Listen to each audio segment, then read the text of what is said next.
Can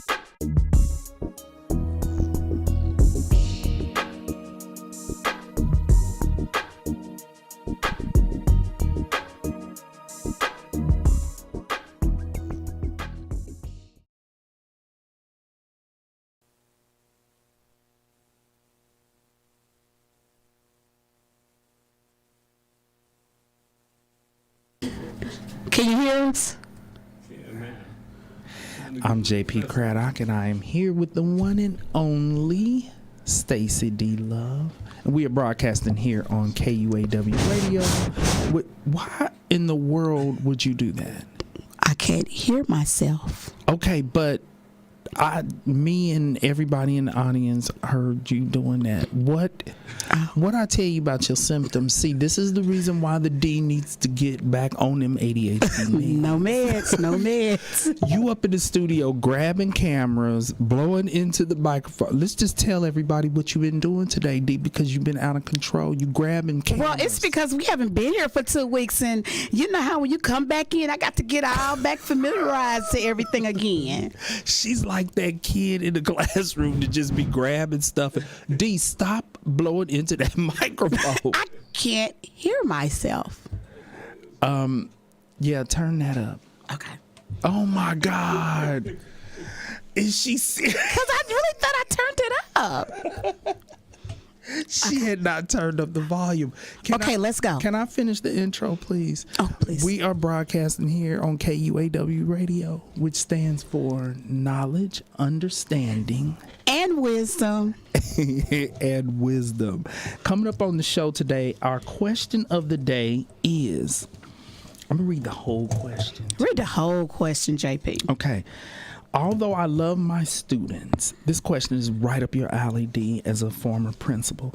Although I love my students, there have been several of them who have cursed me, called me everything but a child of God. There are no serious consequences for the behavior. Oftentimes, administration will send the students back to your class the very next day. They call it restorative justice. Now, I've never heard of that term. Me neither. So you haven't either? Mm-mm. We need to figure out what that is. How come you didn't Google it? You always looking up stuff. This is your question today. Oh. So you were supposed to be totally prepared for this. Can you please share various things that may help me with the challenges with students, behavior modification, and accommodations? Now, D,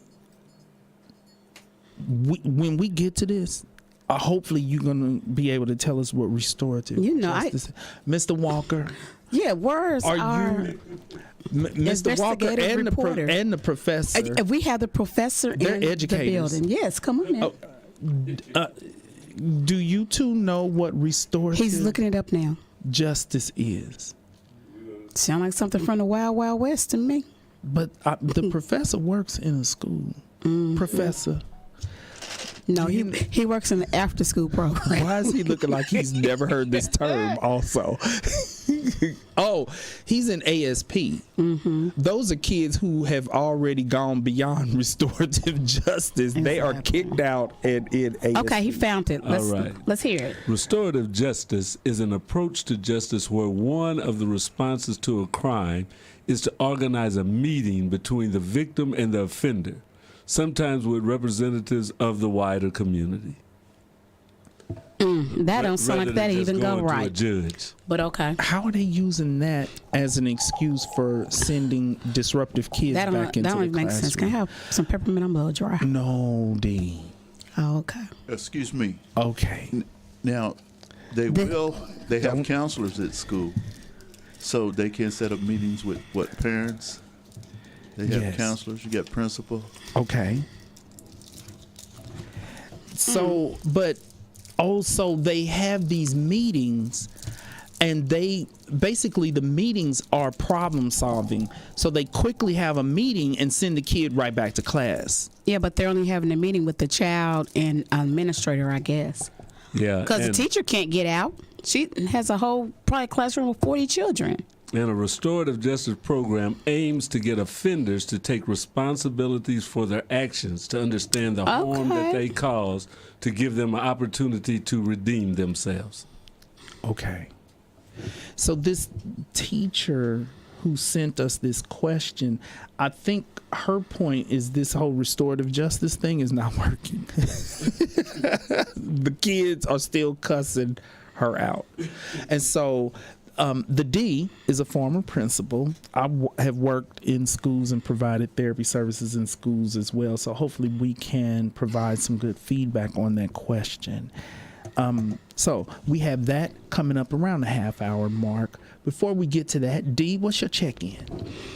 Okay, so everyone knows that usually my check-ins are a little real wow off the cuff, and and there's no telling what might come out the D's mouth. So true. Well, today I'm really in my feelings because everyone knows that one of my occupations is I'm a bail bondsman. Well, I was very upset today. I was very upset yesterday, and I was making sure that I was going to use this as my check-in.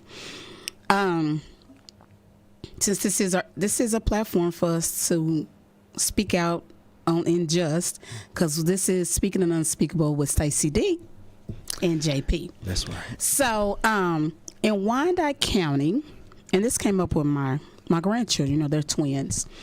One of their classmates had brought up rape charges from a KCKPD officer.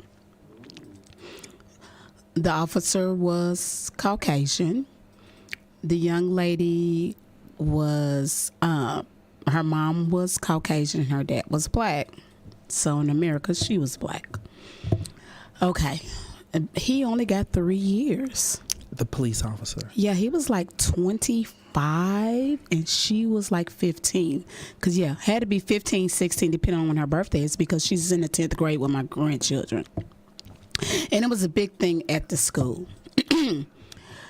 Was this one of the school-based police officers, like the resource officer, or I don't know. Don't get me the line.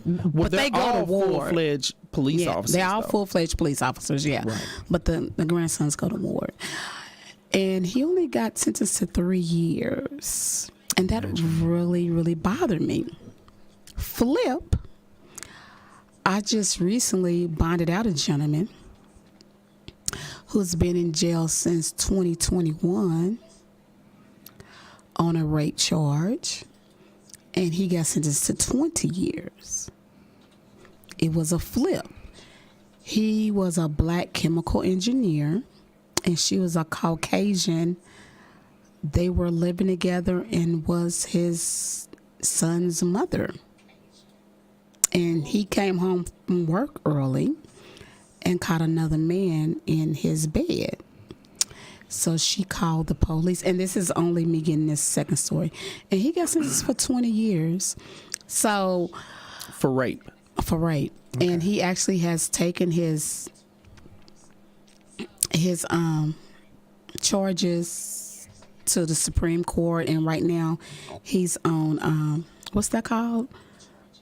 It's going up to the grand jury and everything, so they gave him a bond. Yeah, Okay. he did have $1 million bond, and they did reduce it. So him and his family was able to get him out of jail.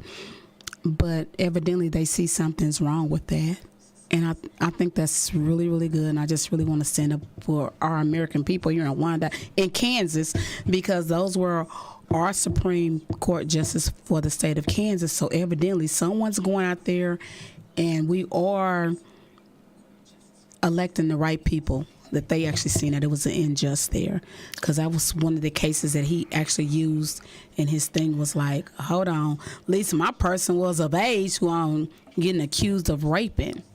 You're citing a double injustice, though. The injustice of too harsh of a penalty for one gentleman, and the injustice of a police officer getting by with who's supposed to minimal consequences. Serve and protect. You know, I talked about this on the show before, that I've had police officers who have gotten into trouble on the job, and not just white officers, black officers who have gotten in trouble for police brutality.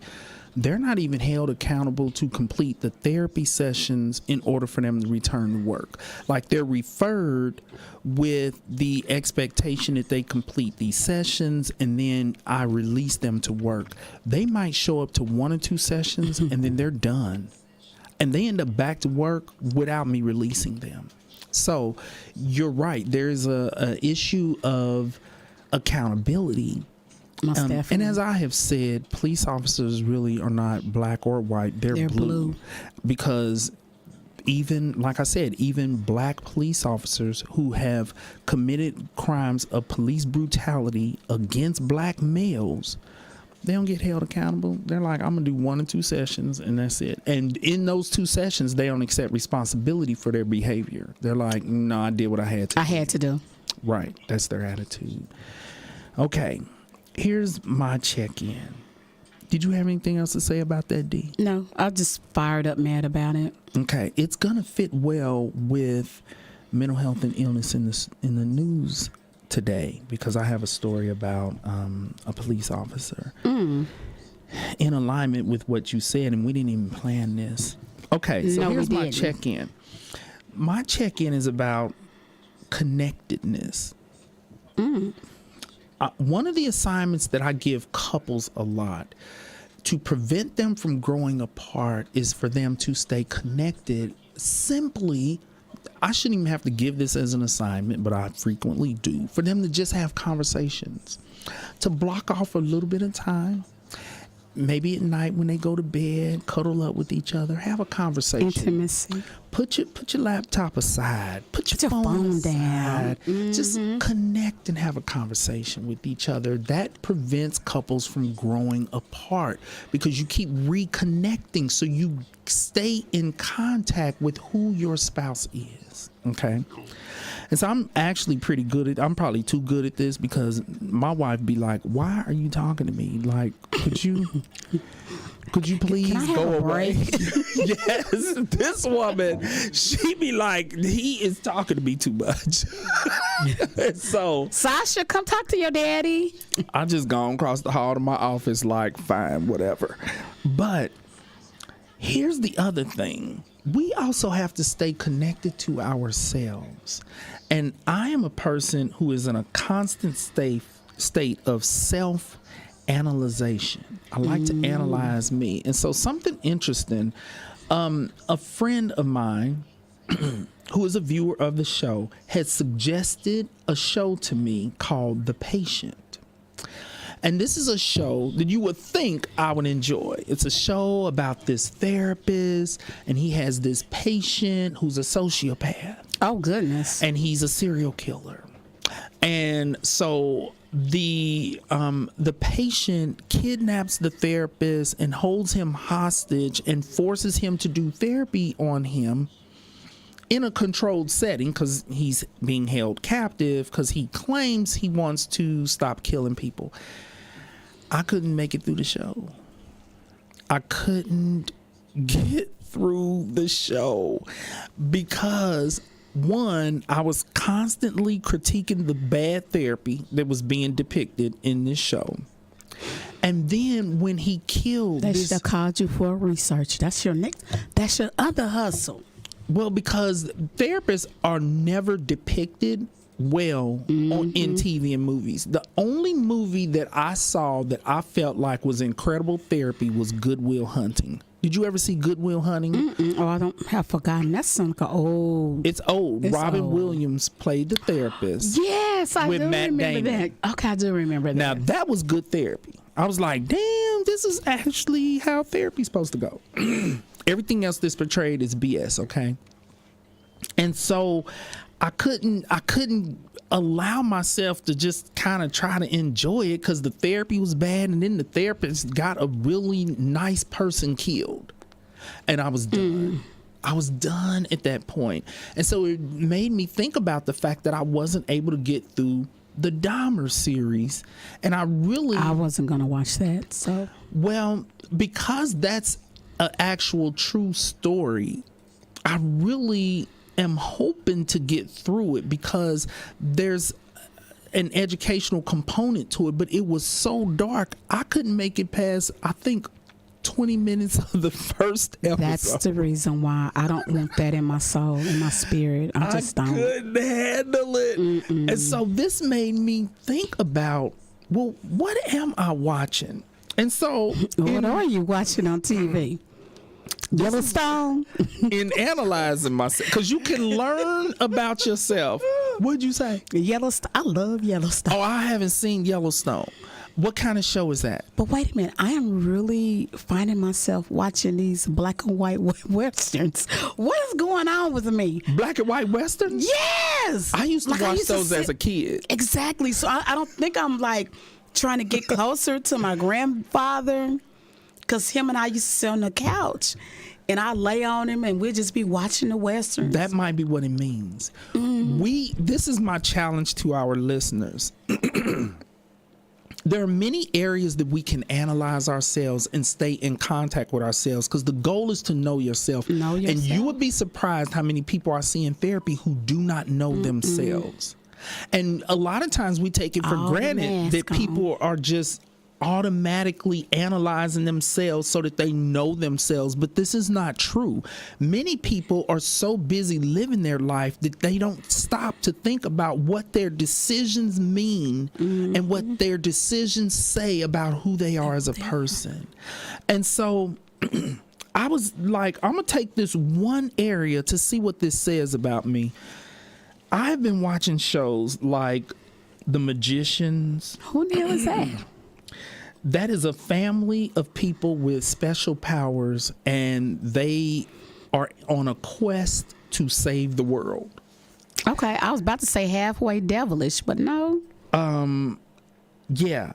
The Magicians, no, it's not. No, they have magical powers. The Umbrella Academy, which is another show, another show where all the characters have magical powers and they are saving the world. I think he's got too much with Sasha. Are you watching anything with any unicorns in it? Well, these shows are not. They're too mature to watch with Sasha. I know, because they cussing in the shows. I know, but you got a little bit of magical. Yeah. And I realize all of my shows are magical. Manifest. Saving everyone. Manifest is this show where this plane disappeared and it reappeared like 5 years later, and everybody on the plane was the same age. What has happened to them, though, is they get what they call them callings, but they're visions from God. And guess what they do? They run out and save people because God is telling them. Are y'all listening to Captain Save a Ho? Come on.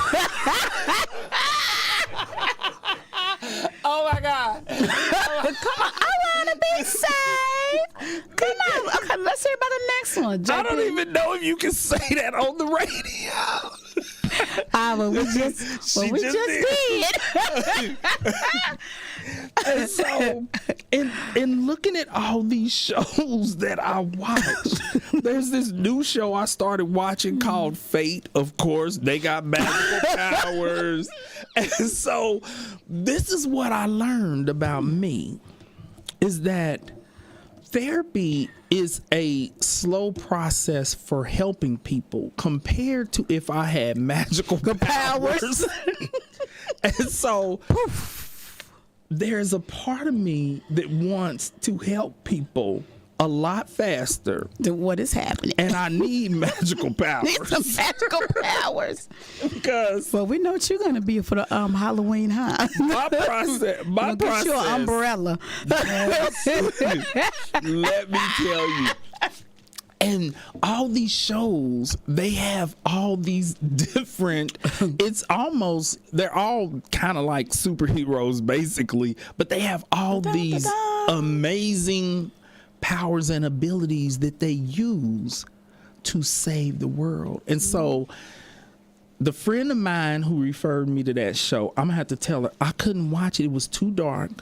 A wonderful character got killed. Like, I cannot handle shows. I gotta have that happy ending, and I need for good things to be happening.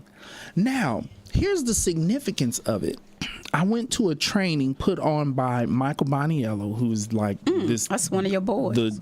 He's like the guru therapist. Okay, like this is one of the best therapists in the country, and it was a training on preventing burnout, because helping professionals are at great risk of burnout, and they end up leaving the profession. And one of the things that he was saying is, be aware of how you spend your time outside of work, even down to the shows that you watch, because when you are not working, you need to kind of cleanse your mind and just have enjoyable entertainment that's not intense. Because some of the reality shows, like my wife, she'll watch like the 6,000 pound, 600 pound person. I don't know. It'd be people who be weighing a whole lot. Yeah, that gets me depressed. I can't handle it. Me neither. They be just the next day I won't even eat anything. I cannot handle those reality shows that are heavy and hoarders. I can't do it. And so it made me think about that training I went to that said, if you don't want to, you can't do therapy in sessions and be doing therapy while you watching TV. And so when you're watching all this emotionally heavy stuff and is something wrong with the person, they weigh 600 pounds, they going to see the doctor, they've been eating 3-4 pizzas, they haven't lost weight, he won't give them the surgery, it's too much. It's like therapy. And so a part of me is escaping into this fantasy world where everybody has magical powers. Do you watch Fantasy Island too? I was with it. The new one. Yes, I was. Oh, and loved it. The plane. Did I still say that? Well, no, he died. He died? Okay. Yeah, he died. But there's a part of me that I've noticed I'm gravitating towards fantasy, and we gonna save the world magically.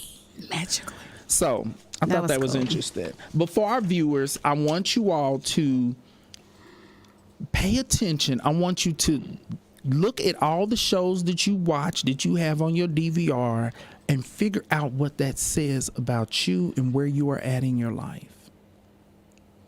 Because like you, D, you very limited.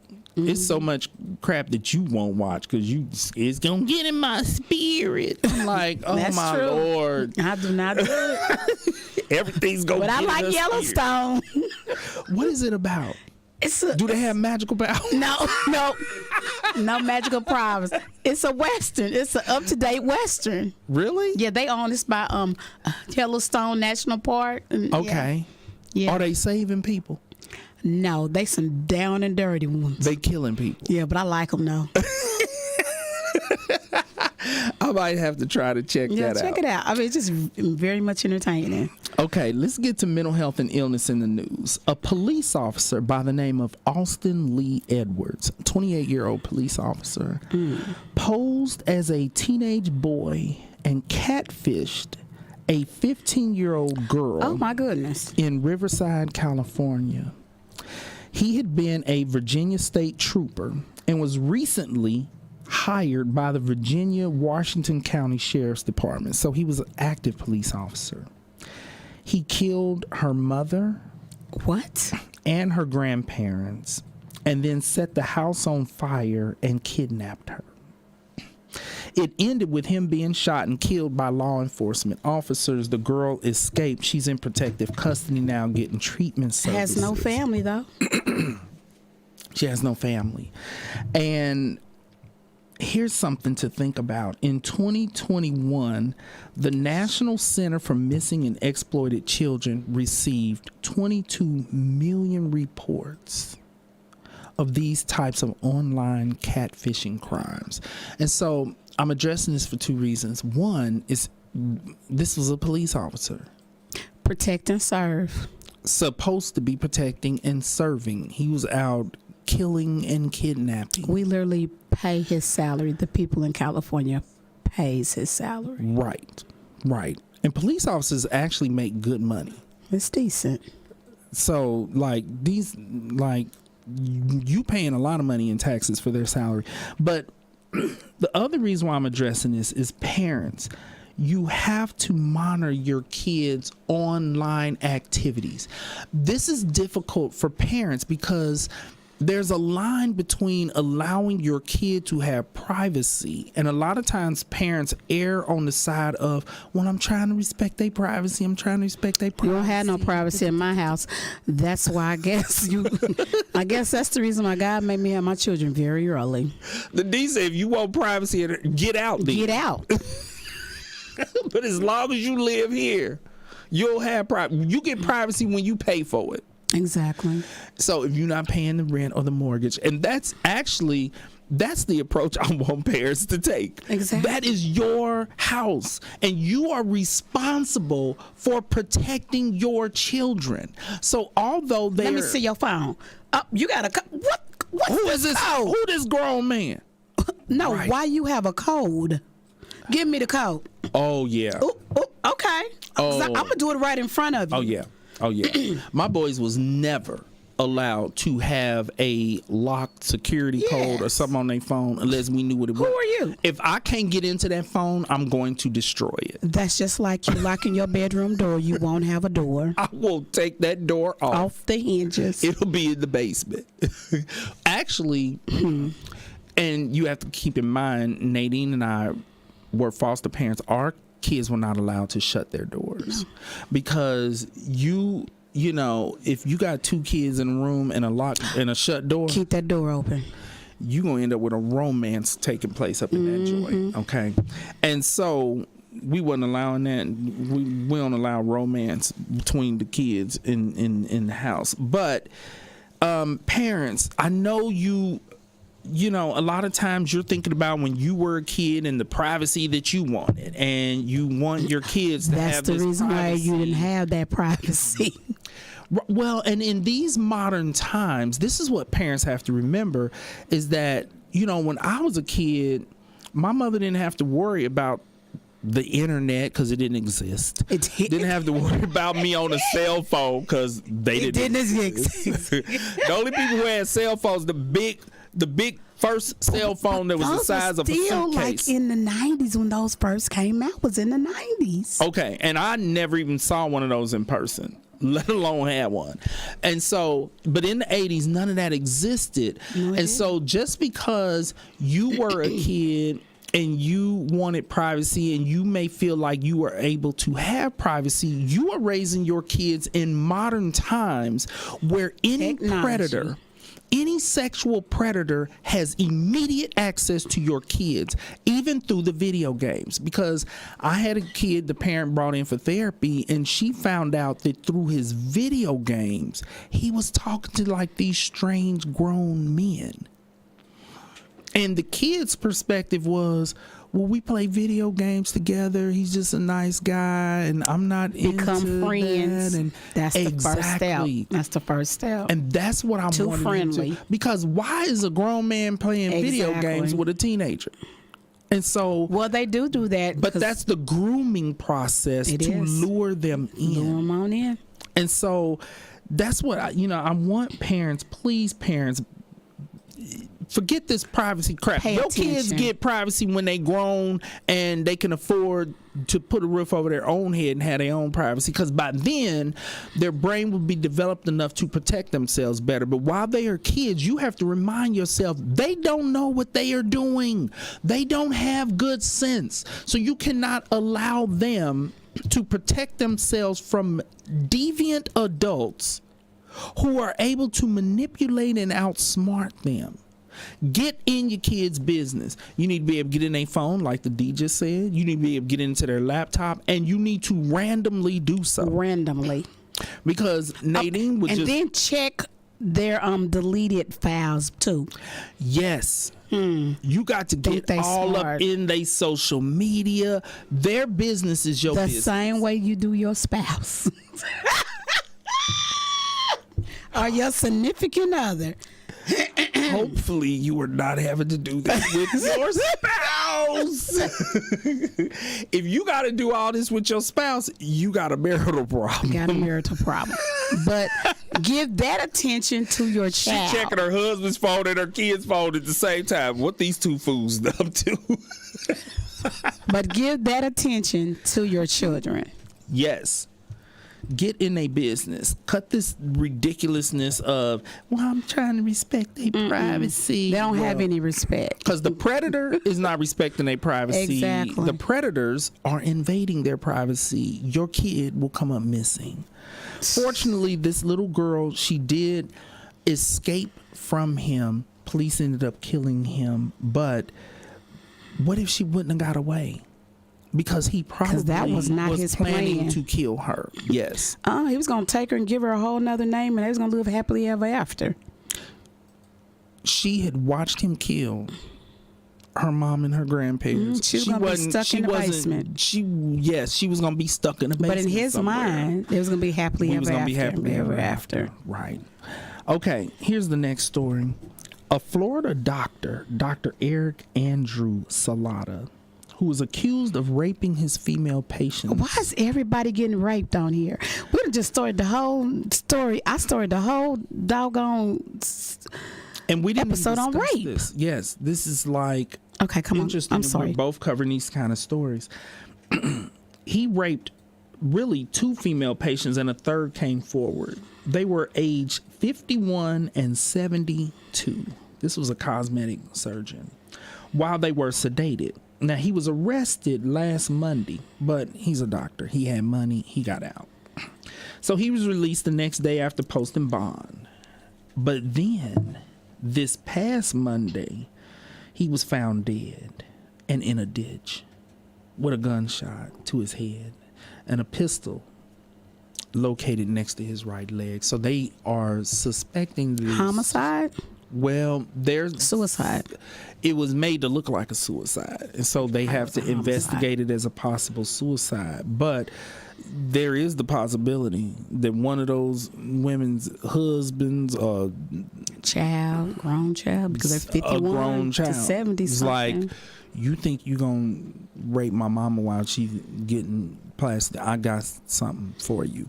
And so they're investigating it. But the point behind this story is, this is not the first time that a doctor has engaged in some inappropriate behaviors when people are sedated. Yes, and so you have to be careful about the selection of your doctors, and how an office is set up, and is there a nurse present, but once a person is sedated, unfortunately, you don't know what's going on.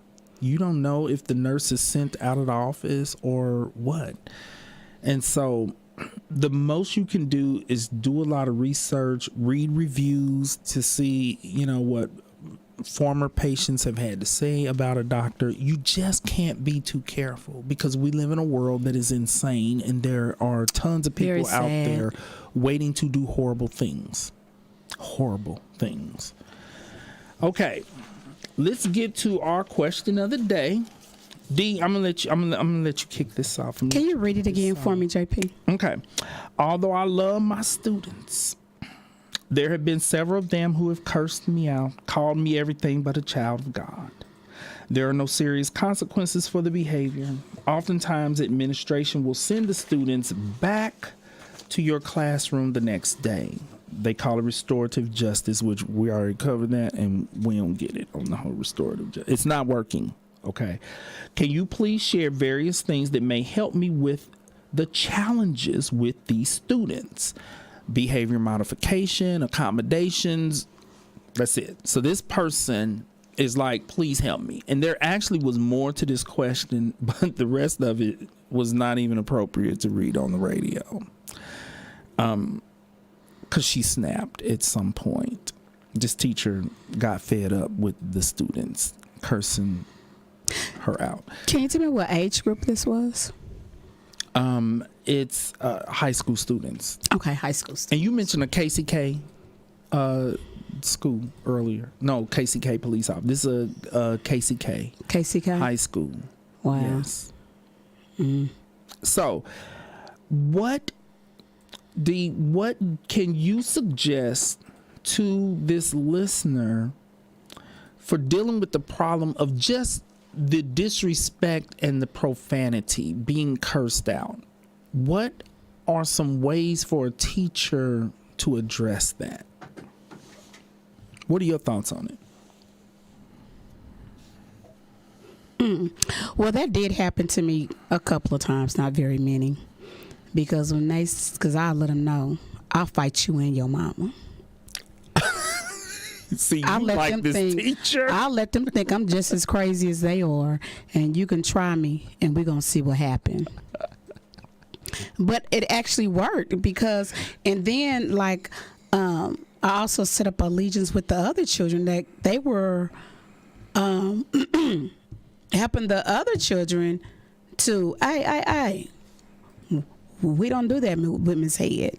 Straighten up, you know. So a lot of times they do that to get attention. And actually, one of my students used to do it so he could come to my class, to my office. He would get in trouble To with hang the out teacher, with the dean. so he could come and hang out in my office.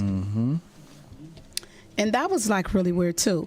But I also That meant it ended up being a reward to hang out with you. exactly. So you needed to do an intervention around I that. did. So he had to go somewhere else and not into my office. And then he stopped doing that. And then I would reward him for having a good day. Then him and I would just go and, you know, just walk around the hall or even go get some ice cream, depending on how well he was doing that day. And he was a high school student too.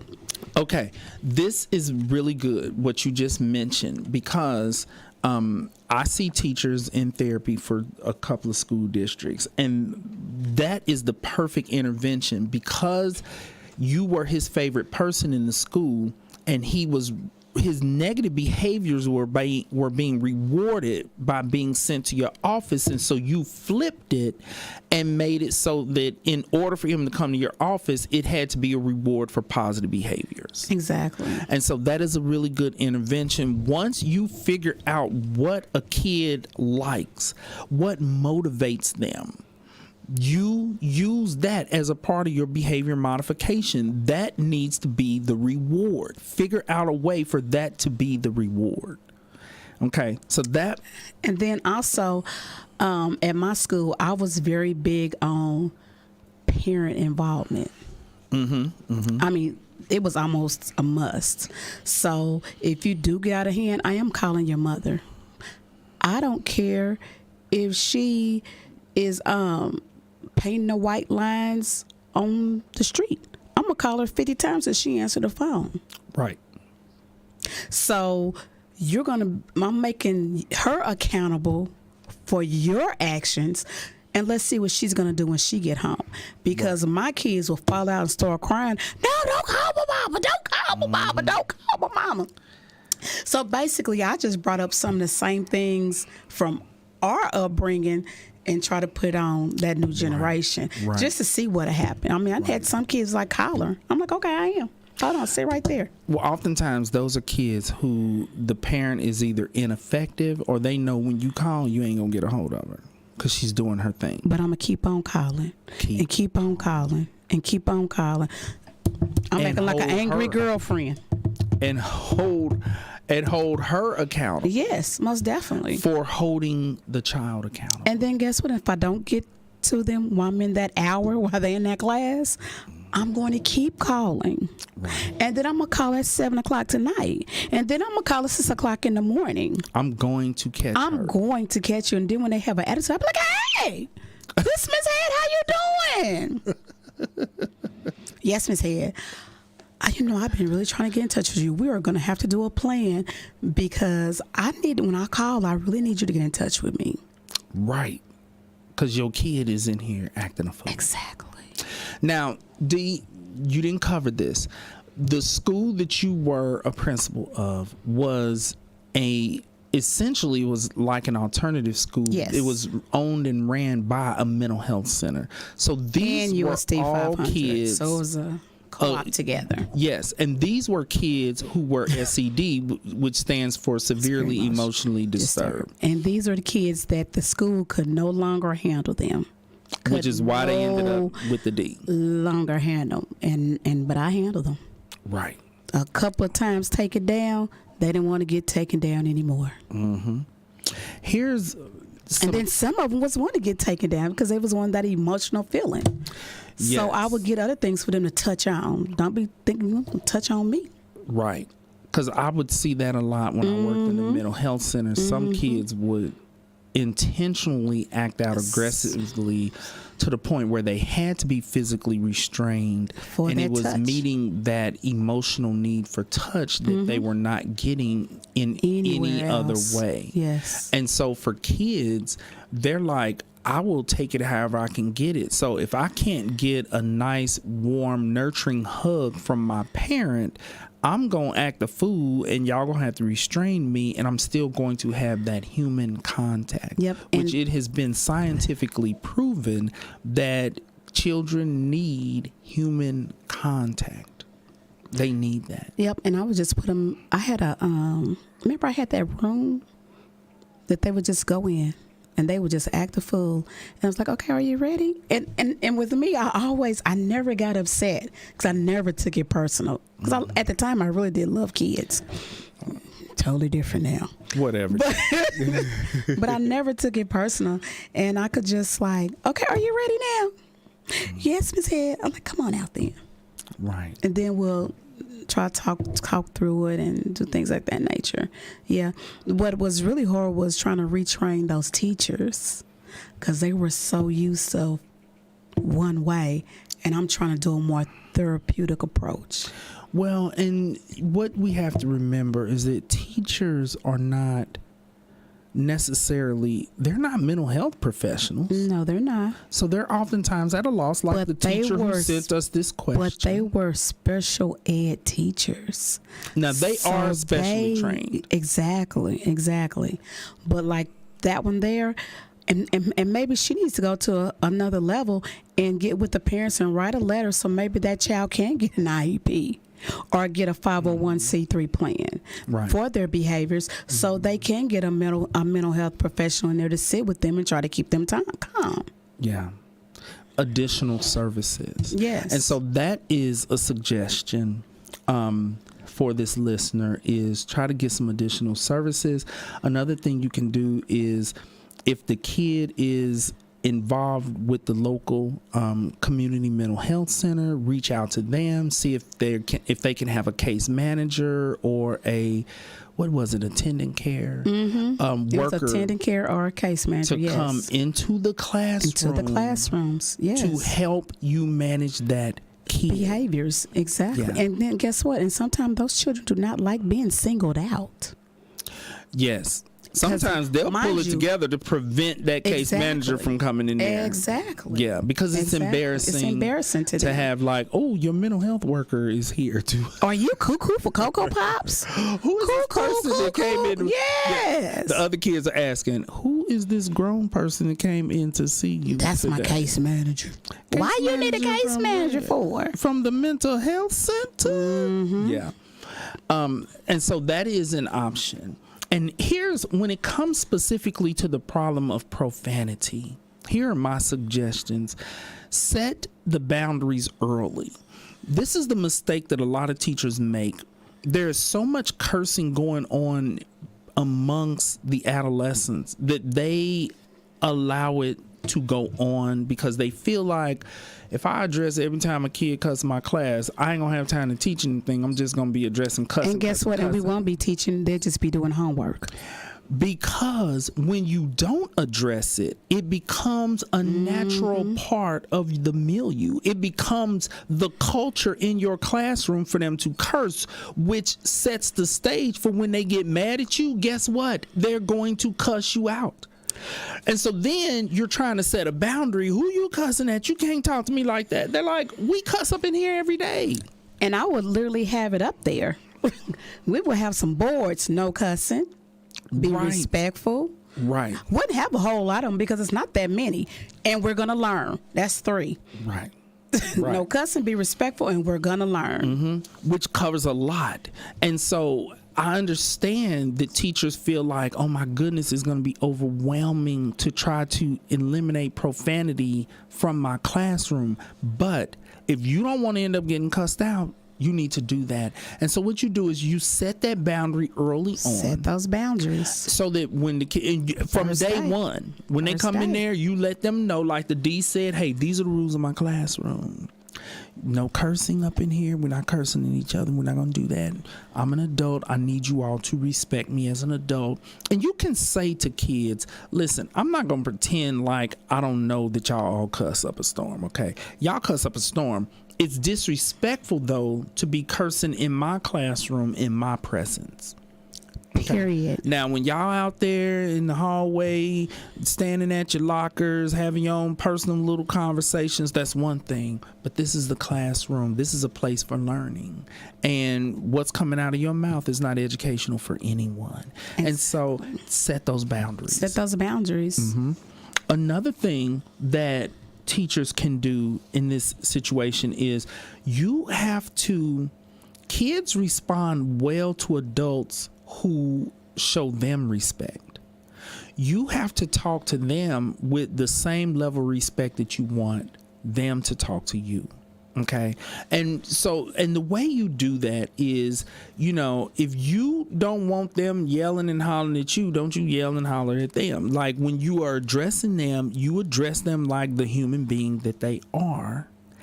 But you need to be serious and no nonsense at the same time. Okay. And so there was something that I used to do that was like so simple. It was so simple. Mm-hmm. Like I called everyone by their name. Mm-hmm. So I'll be like, Mr. Whitehead, how you doing today? I'm doing fine, Miss Head. Mr. But if White. I got one acting ignorant, Michael, what are you doing?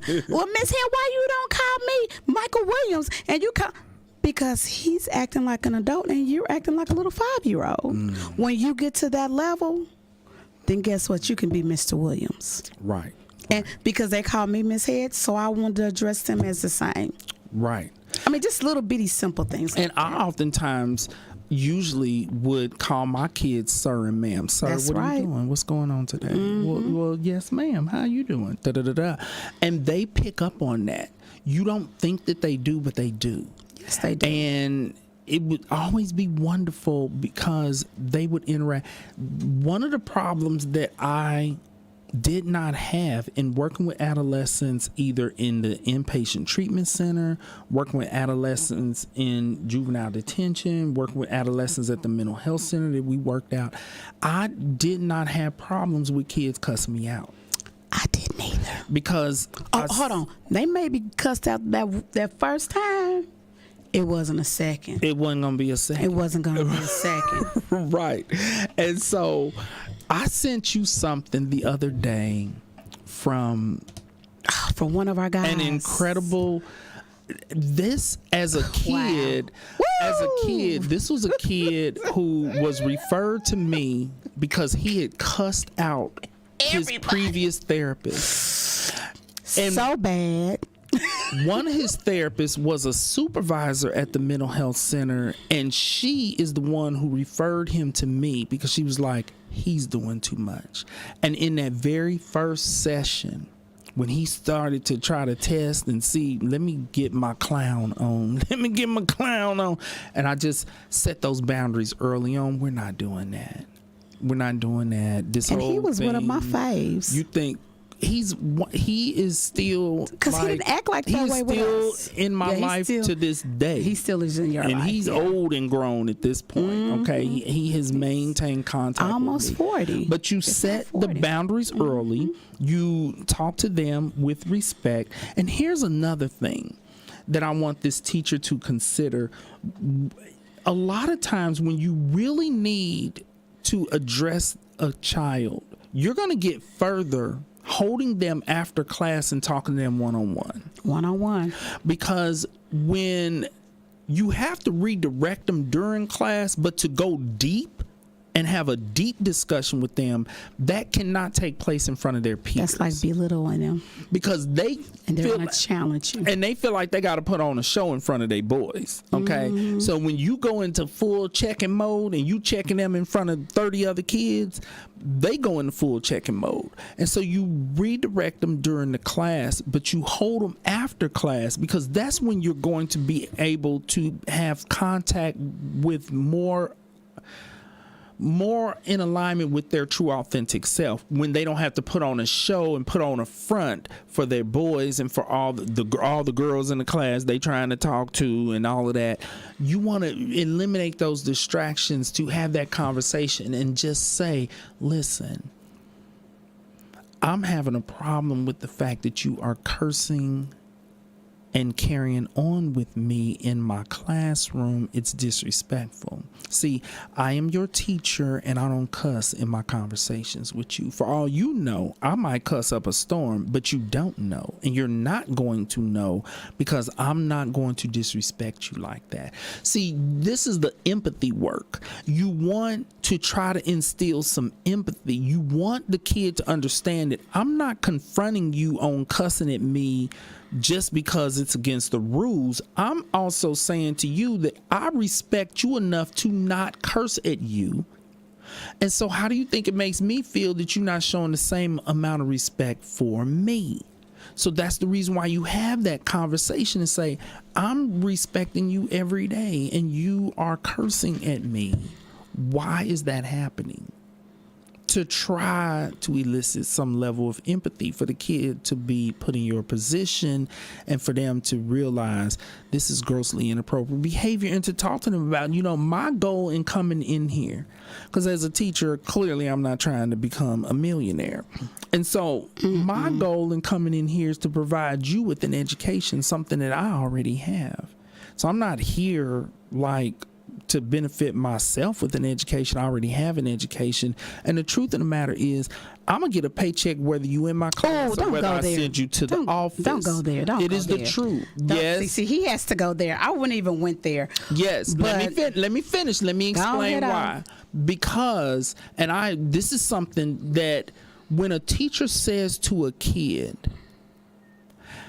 I am having this conversation with you because I'm invested in your education. Because a lot of times kids will say, you just doing this for the money. Paycheck. I am going to get a paycheck whether you sitting in my class or sitting in the office or sitting in the counselor's office or sitting in the social worker's office or sitting in wherever the hell you end up sitting. So no, you don't get to say that this is just about money, because one, I'm an underpaid teacher. Two, I'm gonna get paid whether you here or not. So this is about me wanting to provide you with an education. I'm not wanting to send you to the office. I'm not wanting you to be sitting up in the counselor's office or the social worker's office. I'm wanting you to get an education because that's what I chose this profession for. And that's the love, just like social workers and nurses. So I think that it is appropriate, even as a therapist, when I was working with court-ordered adolescents, and sometimes they would say that, well, you just seeing me for the money. No, this time slot's going to be filled with somebody regardless. This 1 o'clock slot you in? That's a good slot. No. Somebody gonna be sitting here regardless. I'm choosing for you to be the one who is sitting here. I chose for you to be the one because I'm gonna get paid for this hour regardless. That says to a kid, no, I don't have to see you for the money. And a teacher does not have to have you in their class for the money. They are choosing it. And any teacher, this is what I say to my teachers who work in the inner city, in the urban core. Those are teachers who could go work in some... And make more money. You already got your student loans forgiven. They done got their student loans forgiven. They don't have to be working in the urban core, making less money and dealing with students that are much more difficult to manage than if they were working in the suburbs. And so that is something that, as a therapist, when I'm talking to kids who are being referred by the school because they're acting a fool and they're like, they don't care about us, they just there for the money. If that teacher was focused on money, she wouldn't be working in the school that you go to. Exactly. So, we about to hit the second semester. So I don't know if is this a whole year class or a half a year class. Do you get that information? It didn't say. It didn't say. Okay. Well, to try to help her for the next semester, this is what I came up with was the last day of school. You'll let everyone know. Okay. That there's going to be some new rules next semester. Start setting that foundation right now so they understand that when they come back, it's going to be new rules. And tell them, I'm feeling so good about these new rules. They're going to be da-da-da-da-da-da-da. Everyone's from starting day one. From day one. We're starting brand new from second semester. And everyone's going to walk up in my second semester with an A. So it's on you to keep your A. Right. She most definitely need to get a hold of her class because from day one because the principal, which I sit in that seat, why in the hell is her classes? Her kids always coming down here. Yeah, go on, have a seat, go on back. Yeah, I mean, so she has to set a standard. So when she do send a child down, right, there's a problem. Right. She needs to learn how to try to start handling some of those little bitty problems. And I understand that they're in high school, but she might need to do a point system with all that cussing. That's a behavior modification intervention. Yes, that it can is. Be done. Has to be some things done. So the principal can really understand that when I send someone to the office, right, I have already tried. Dang. Now you need to handle them and don't bring them in there. And part of her, and these are just rules that she needs to set up with the kids, so they understand what's gonna happen. I'm gonna let you know ahead of time about what's about to happen because of your behaviors. Right. My last suggestion, then we got to wrap it up, is the school districts offer EAP therapy sessions to teachers to help them with these types of things. Because usually the teachers that I get in therapy are first or second year teachers who are trying to learn how to manage their classrooms. I don't get seasoned teachers in therapy. And so you also have the option of using those EAP benefits to see a therapist so that the therapist can help you put proper behavior modification interventions in place in your classroom. Okay, that's our show for today. Thank you all for joining us. And remember, worry about nothing. And check your kids' technology stuff, okay? Because you're going to need to pray about it. Pray about everything. Pray about everything. Thank you and God bless. Bye-bye now.